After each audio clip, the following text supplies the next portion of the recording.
बाजार में जाओ, मंदिर में जाओ, कहीं पर भी जाओ, जहां भी भीड़ होती है, कोई भी लावारिस चीज दिखे, छूना मत। पुलिस को तुरंत जानकारी देना, वो बम हो सकता है। हम 2014 तक यही सुनते आए थे, ये हालात करके रखा था।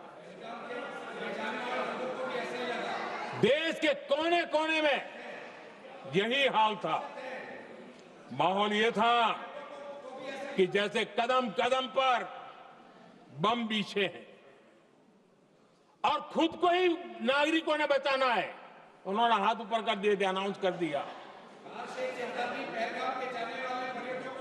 आदरणीय अध्यक्ष जी, कांग्रेस की कमजोर सरकारों के कारण देश को कितनी जानें गंवानी पड़ी, हमें अपनों को खोना पड़ा।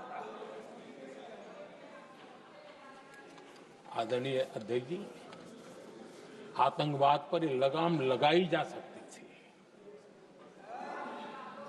हमारी सरकार ने 11 साल में ये करके दिखाया, एक बहुत बड़ा सबूत है। 2004 से 14 के बीच जो आतंक की घटनाएं होती थी, उन घटनाओं में बहुत बड़ी कमी आई है।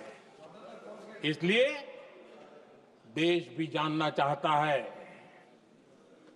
अगर हमारी सरकार आतंकवाद पर नकेल कस सकती है, तो कांग्रेस सरकारों की ऐसी कौन सी मजबूरी थी कि आतंकवाद को फलने फूलने दिया। आदरणीय अध्यक्ष जी, कांग्रेस के राज में आतंकवाद अगर फला फूला है, तो उसका एक बड़ा कारण इनकी तुष्टीकरण की राजनीति है, वोट बैंक की राजनीति है। जब दिल्ली में बाटला हाउस एनकाउंटर हुआ, कांग्रेस के एक बड़ी नेता के आंख में आंसू थे, आतंकवादी मारे गए इसके कारण। और वोट पाने के लिए इस बात को हिंदुस्तान के कोने कोने में पहुंचाया गया। आदरणीय अध्यक्ष जी, 2001 में देश की संसद पर हमला हुआ था। तब कांग्रेस के एक बड़े नेता ने अफजल गुरु को बेनिफिट ऑफ डाउट देने की बात कही थी। आदरणीय अध्यक्ष जी, मुंबई में 26/11 का इतना बड़ा आतंकी हमला हुआ, एक पाकिस्तानी आतंकी जिंदा पकड़ा गया। पाकिस्तान की मीडिया ने, दुनिया ने यह स्वीकार किया कि यह पाकिस्तानी है, लेकिन यहां कांग्रेस पार्टी इतना बड़ा पाकिस्तान का पाप, इतना बड़ा पाकिस्तानी आतंकी हमला, और ये क्या खेल खेल रहे थे? वोट बैंक की राजनीति के लिए क्या कर रहे थे? कांग्रेस पार्टी इसको भगवा आतंक सिद्ध करने में जुटी हुई है।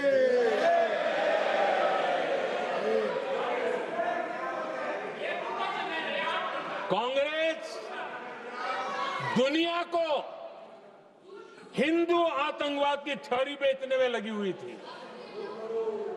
कांग्रेस के एक नेता ने अमेरिका के बड़े राजनयिक को यहां तक कह दिया था कि लश्कर-ए तोयबा से भी बड़ा खतरा भारत के हिंदू ग्रुप है। यह कहा गया था। तुष्टीकरण के लिए कांग्रेस ने जम्मू कश्मीर में भारत का संविधान, बाबा साहब आंबेडकर का संविधान, उसे जम्मू कश्मीर में पैर नहीं रखने दिए। इन्होंने घुसने नहीं दिया, उसे बाहर रखा। तुष्टीकरण और वोट बैंक की राजनीति के लिए कांग्रेस हमेशा देश की सुरक्षा को बलि चढ़ाती रही। आदरणीय अध्यक्ष जी, तुष्टीकरण के लिए ही कांग्रेस ने आतंकवाद से जुड़े कानूनों को कमजोर किया। गृहमंत्री जी ने आज विस्तार से सदन में कहा है, इसलिए मैं इसको रिपीट करना नहीं चाहता। आदरणीय अध्यक्ष जी,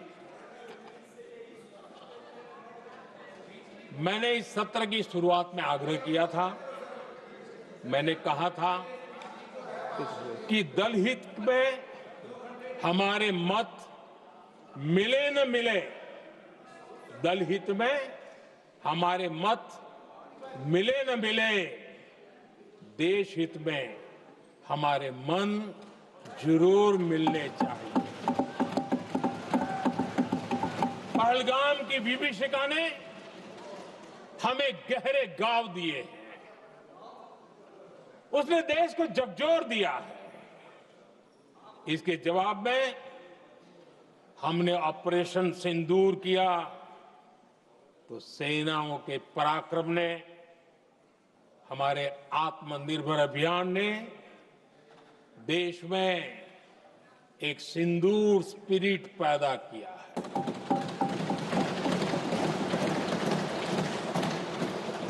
ये सिंदूर स्पिरिट हमने तब भी देखी जब दुनिया भर में हमारे प्रतिनिधिमंडल भारत की बात बताने गए। मैं उन सभी साथियों को बहुत बहुत बधाई देता हूं। आपने बहुत ही प्रभावी ढंग से भारत की बात डंके की चोट पर दुनिया के सामने रखी। लेकिन मुझे दुख इस बात का है, हैरानी भी है, जो खुद को कांग्रेस के बड़े नेता समझते हैं, उनके पेट में दर्द हो रहा है कि भारत का पक्ष दुनिया के सामने क्यों रखा गया। शायद कुछ नेताओं को सदन में बोलने पर भी पाबंदी लगा दी गई है। आदरणीय अध्यक्ष जी, इस मानसिकता से बाहर निकलने की जरूरत है। कुछ पंक्तियां मेरे मन में आती हैं, मैं अपने भाव व्यक्त करना चाहता हूं। आदरणीय अध्यक्ष जी, करो चर्चा और इतनी करो, करो चर्चा और इतनी करो कि दुश्मन दहशत से दहल उठे, दुश्मन दहशत से दहल उठे। रहे ध्यान बस इतना ही, रहे ध्यान बस इतना ही, मान सिंदूर और सेना का प्रश्नों में भी अटल रहे। हमला मां भारती पर हुआ अगर, तो प्रचंड प्रहार करना होगा। दुश्मन जहां भी बैठा हो, हमें भारत के लिए ही जीना होगा। मेरा कांग्रेस के साथियों से आग्रह है कि एक परिवार के दबाव में पाकिस्तान को क्लीन चिट देना बंद कर दें। जो देश की विजय की क्षण है, कांग्रेस उसे देश के उपहास का क्षण न बनाए। कांग्रेस अपनी गलती सुधारे। मैं आज सदन में फिर स्पष्ट करना चाहता हूं, अब भारत आतंक की नर्सरी में ही आतंकियों को मिट्टी में मिलाएगा।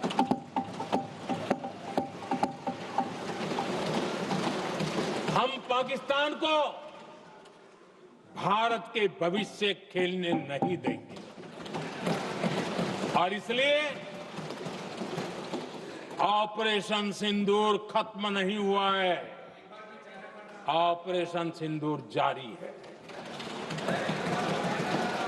और ये पाकिस्तान के लिए भी नोटिस है।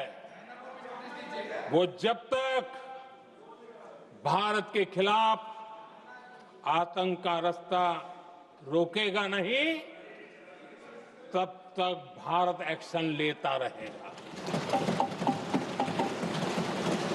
भारत का भविष्य सुरक्षित और समृद्ध होगा, यही हमारा संकल्प है।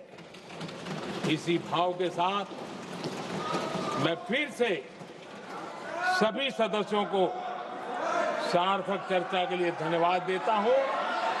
और आदरणीय अध्यक्ष जी, मैंने भारत का पक्ष रखा है, भारत के लोगों की भावनाओं को व्यक्त किया है। मैं सदन का फिर से आभार व्यक्त करता हूं। बहुत बहुत धन्यवाद।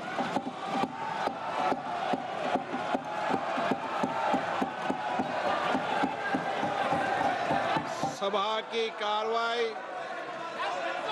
बुधवार दिनांक 30 जुलाई 2025 को प्राप्त 11 बजे तक के लिए स्थगित की जाती है।